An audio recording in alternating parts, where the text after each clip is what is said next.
Hi, and welcome to the Azure News Recap for April 2024.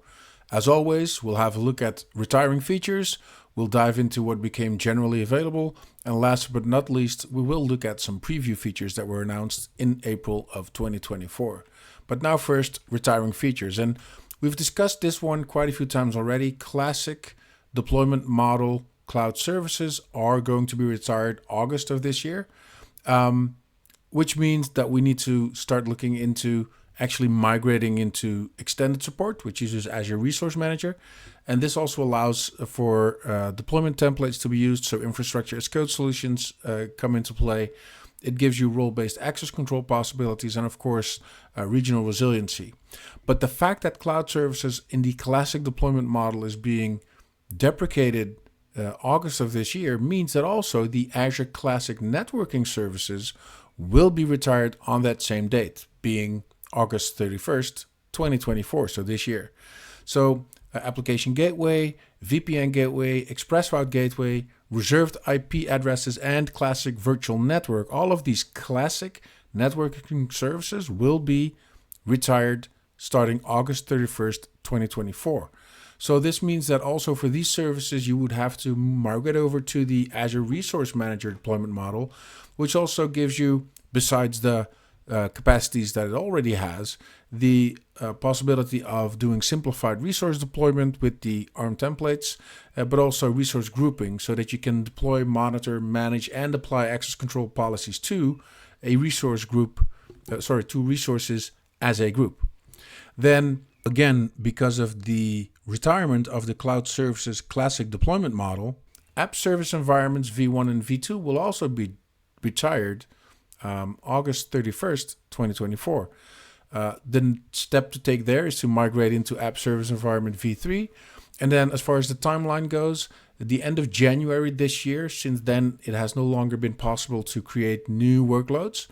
And starting August 31st, 2024, app service environments and the applications running on them will be deleted, which will lead to data loss if there's any application data associated with those applications in app service environments, either v1 or v2. Now, the benefits of app service environments v3 are that it has no stamp fee, so we have no fixed cost per hour. They do offer discounted pricing, so they can now also be used in reservations or in Azure Savings Plan for compute. But also, there's a potential cost saving there since it runs on more powerful hardware, which means potentially your app service environment can do with less compute and less memory. Next up is Stream Analytics, where we have .NET Standard user-defined functions that will be retired September 30, 2024. And because the overall adoption just didn't grow as much as we hoped, the decision has been taken to retire this service. We highly recommend transitioning into JavaScript user-defined functions for Azure Stream Analytics. Then we have Azure Data Catalog, which has an updated retirement notice because it will now be retired on May 15th of this year, which is actually 2 days from when I record this. So to enhance data security and comprehensive data management, the retirement date has been moved up. We strongly recommend migrating to Microsoft Purview before May 15th. Now, Purview is a fully managed cloud service, and it facilitates comprehensive data discovery and understanding of your data landscape. Please have a look at Purview. If you have any questions, don't hesitate to reach out to your CSA. Moving on to general available services in April of 2024, we start with API management, the basic v2 and standard v2 pricing tiers.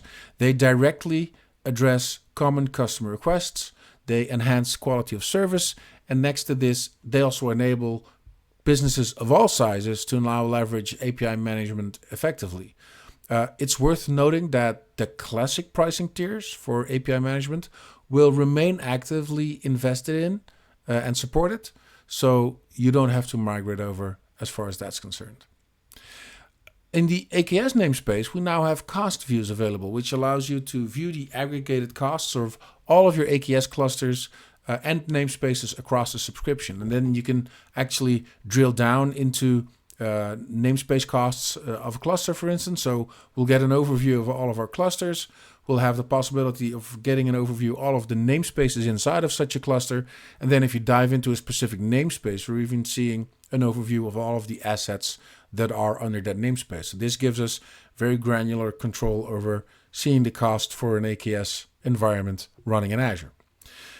We've also added a few security features in Azure. So, for instance, we now have Defender for Cloud that supports Azure Database for MySQL Flexible Server. So now we can have Defender for Cloud enabled on our Azure Database for MySQL without it impacting performance or availability. Then we have Azure Database for PostgreSQL Flexible Server that now supports networking with Azure Private Link. So you can create private endpoints, bringing it inside of your virtual network. And the same goes for Azure Managed Instance for Apache Cassandra, which ensures that data nodes in the VNet only communicate with one single VPN endpoint. So that enhances security as well. The next one is Azure Cosmos DB for PostgreSQL. We now have geo-redundant backup and restore available, which means that you can protect your Cosmos DB for PostgreSQL database against primary region outages by storing cluster backups in another region. And this is an option that you can enable on your cluster when provisioning. It also allows for point-in-time restore of your cluster to another region at any time. Then moving into preview features, where we start with Azure Backup, which now has vaulted backups for Azure files for comprehensive data protection. Azure Backup now supports transferring your files backups to the vault, and that enables seamless and assured recovery even if the source data gets compromised. Next to that, we now have long-term retention for backup of Azure Database for MySQL Flexible Server, and it supports retaining backups for up to 10 years, which is a lot. So now we have that that long-term retention available there as well. Then Azure OpenAI and AI Search, they now support in-app connectors for logic apps, which allows you to integrate enterprise data and services with generative AI capabilities inside of logic apps. They have multiple types of authentications that they support, like connection keys, Entra ID, and even managed identity. And it all supports connecting your endpoints behind your firewalls, enabling your workflows to securely connect your AI resources in Azure. Then we'll move to Azure Load Testing, because now under Azure App Service Web Apps, you can go to a specific part of the Azure portal, which actually says load testing in preview, and you can create and run load tests directly from the app service in the Azure portal, which means you no longer need to create that JMeter file to test your application. You just go to the app service in the portal, select load testing, and move from there. You can simply select the deployment slot, followed by specifying some parameters and some load configuration. And then once the test runs, you automatically gain access to client-side and server-side metrics around that load test.